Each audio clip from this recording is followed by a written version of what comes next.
உறவுகளுக்கு வணக்கம். இன்றைய இரவு நேர பிரதான செய்திகள். முதலில் தலைப்புச் செய்திகள்.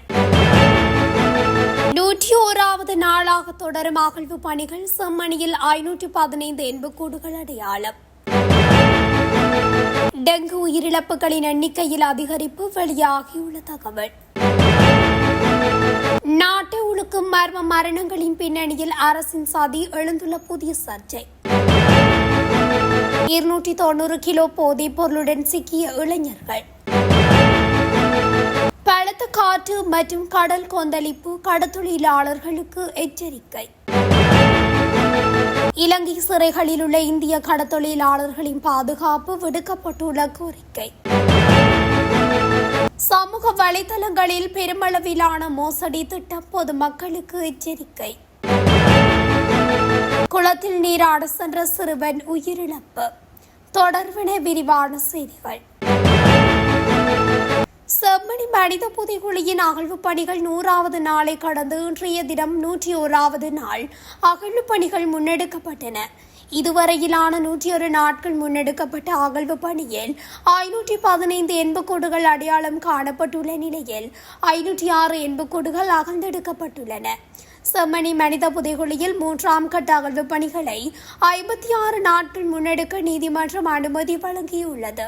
இந்நிலையில் 47வது நாளான நேற்றைய தினம் 8 எண்புக்கூடுகள் புதிதாக அடையாளம் காணப்பட்டுள்ள நிலையில் ஏற்கனவே அடையாளம் காணப்பட்ட 5 எண்புக்கூடுகள் அகழ்ந்து எடுக்கப்பட்டுள்ளன. அதேவேளை எழுமாறாக தோண்டப்பட்ட சோதனை குழிகள் 2இல் ஒரு குழியில் இருந்து மனித எண்புக்கூடுகள் அடையாளம் காணப்பட்டுள்ளது.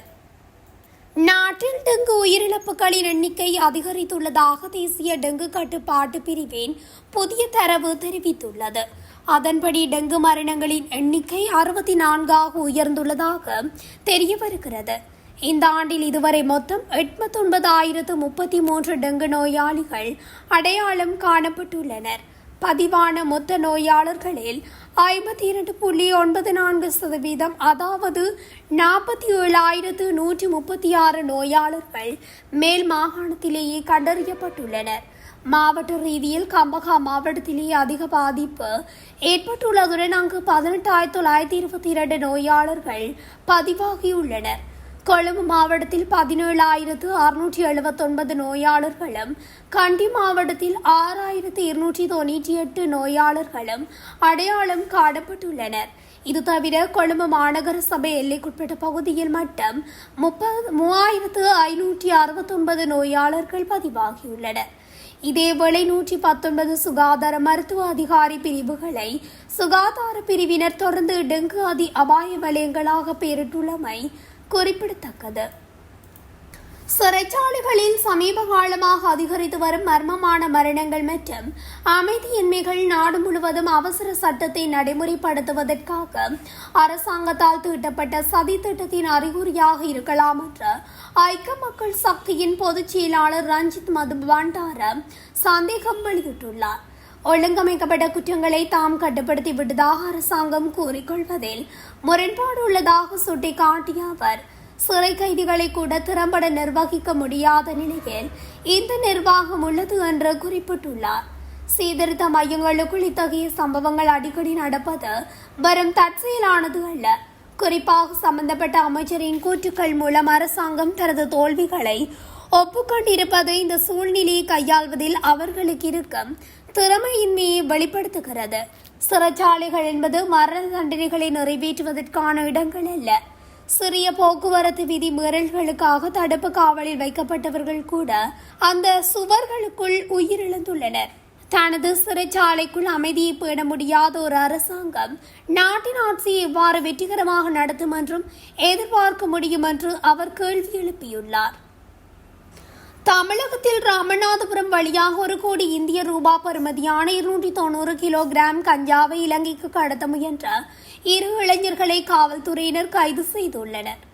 ராமநாதபுரம் மாவட்டம் பிரபன் வெலாசை பகுதியில் இருந்து படகில் இலங்கைக்கு கஞ்சா கடத்த சிலர் திட்டமிட்டுள்ளதாக தகவல் கிடைத்துள்ளது. இதனையடுத்து ராமேஸ்வரம் உட்கோட்ட குற்றப்பிரிவு காவல்துறையினர் பிரபன் வலாசை கடற்கரை அருகே நேற்று அதிகாலை 2 மணிக்கு கண்காணிப்பில் ஈடுபட்டுள்ளனர். அப்போது அங்கு வந்த வேன் ஒன்றை மடக்கி சோதனை செய்த போது 290 கிலோகிராம் கஞ்சா போதைப் பொருள் பொதிகள் இருந்தது கண்டுபிடிக்கப்பட்டது. குறித்த கஞ்சா தொகை மதுரையில் இருந்து கடத்தி வரப்பட்டிருந்ததாக விசாரணைகளில் தெரிய வந்துள்ளது. பிரப்பன் வலாசை கடற்கரை பகுதியில் காற்று குறைவாக வீசும் நேரத்தில் படகில் இந்த கஞ்சா தொகையை இலங்கைக்கு கடத்தி செல்ல முயன்றதும் தெரிய வந்துள்ளது. சம்பவம் தொடர்பில் மேலதிக விசாரணைகளை காவல்துறை அதிகாரிகள் முன்னெடுத்து வருகின்றனர். மாத்தறையில் இருந்து பொத்தேல் வரையிலும் சிலாபத்தில் இருந்து கட்பட்டி ஊடாக மன்னார் வரையிலும் உள்ள கடற்பரப்புகளில் மீன்பிடி நடவடிக்கைகளில் ஈடுபடுவதை தவிர்க்குமாறு கடற்தொழில் நீரியல் மற்றும் கடல் வளங்கள் அமைச்சு அறிவுறுத்தியுள்ளது. ஏனைய பகுதிகளில் இருந்து புறப்படும் படகுகள் இந்த ஆபத்தான கடற்பரப்புகளுக்குள் நுழைய வேண்டாம் என்றும் அந்த அமைச்சு கேட்டுக் கொண்டுள்ளது. இதுகுறித்து கடற்தொழில் அமைச்சு வெளியிட்டுள்ள அறிக்கையில் நாட்டை சூழவுள்ள பல கடற்பரப்புகள் மிகவும் கொந்தளிப்பாக காணப்படும் என்று வளிமண்டலவியல் திணைக்களம் இன்று அறிவித்துள்ளது.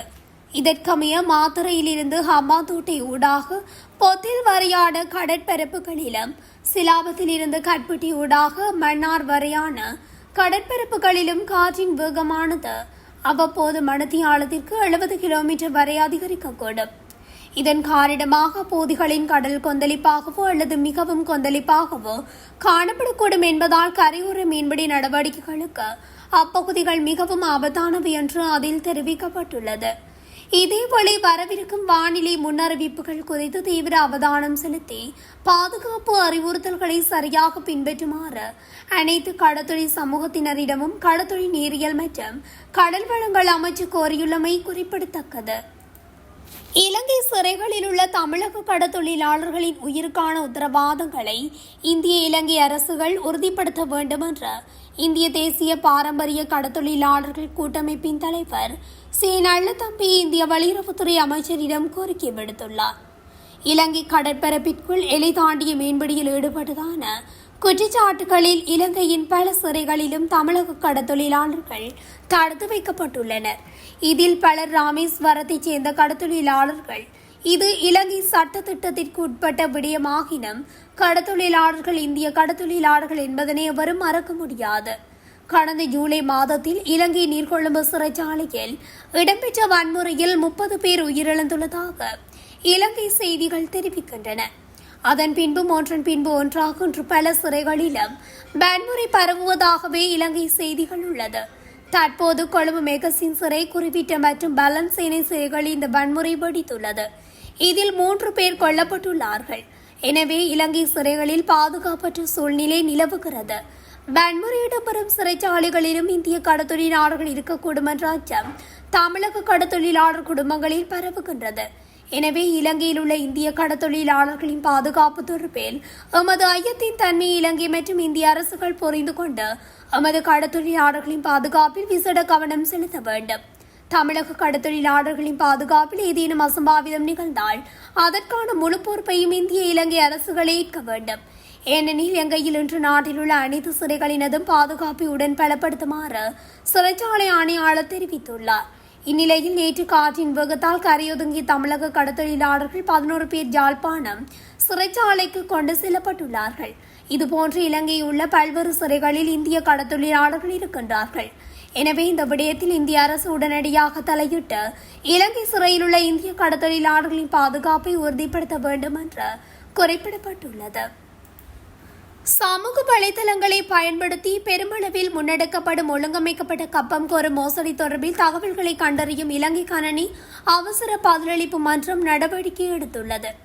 இந்த மோசடி இந்தியாவிலிருந்து இயங்கி வருவதாக தகவல்கள் வெளியாகியுள்ளன. மோசடிக்காரர்கள் தங்களின் இலக்குகளை வீழ்த்துவதற்கு முன்னர் அவர்களின் சகோதர சகோதரிகள் உட்பட உறவினர்கள் மற்றும் நண்பர்களை தங்களது நண்பர்கள் பட்டியலில் சேர்த்துக் கொண்டுள்ளனர்.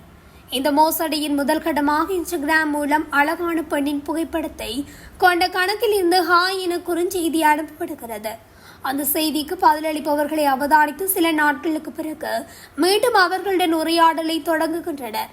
புகைப்படத்தில் உள்ள பெண்ணின் அழகை கண்டு அவர்கள் மீண்டும் அந்த செய்திக்கு பதிலளிக்கின்றனர். அதன் பின்னர் அப்பெண்ணின் அரைகுறை ஆடை அல்லது நிர்வாண புகைப்படங்களை அனுப்பி மறுமுனையிலும் நிர்வாண புகைப்படங்களை அனுப்புமாறு அல்லது வாட்ஸ்அப் வீடியோ அழைப்பு மூலம் காட்சிகளை வழங்குமாறு தூண்டுகின்றனர். பின்னர் அந்த வீடியோ காட்சிகளை பதிவு செய்து அவற்றை அவர்களின் குடும்ப உறுப்பினர்களுக்கும் உறவினர்களுக்கும் அனுப்பி விடுவதாக மிரட்டி பணம் மற்றும் கப்பம் பெறப்படுவதாக கண்டறியப்பட்டுள்ளது. எனவே அடையாளம் தெரியாத கணக்குகள் அல்லது எண்களில் இருந்து வரும் குறுஞ்செய்திகள், நண்பர் கோரிக்கைகள் மற்றும் அழைப்புகளுக்கு பதிலளிக்கும் போது மிகவும் அவதானமாக இருக்குமாறு இலங்கை கணனி அவசர பதிலளிப்பு மன்றம் பொதுமக்களிடம் கேட்டுக்கொண்டுள்ளது.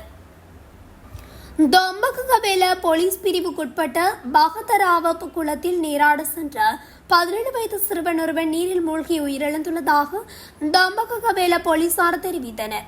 குறித்த சம்பவம் வெள்ளிக்கிழமை நண்பகல் வேளையில் இடம்பெற்றுள்ளது.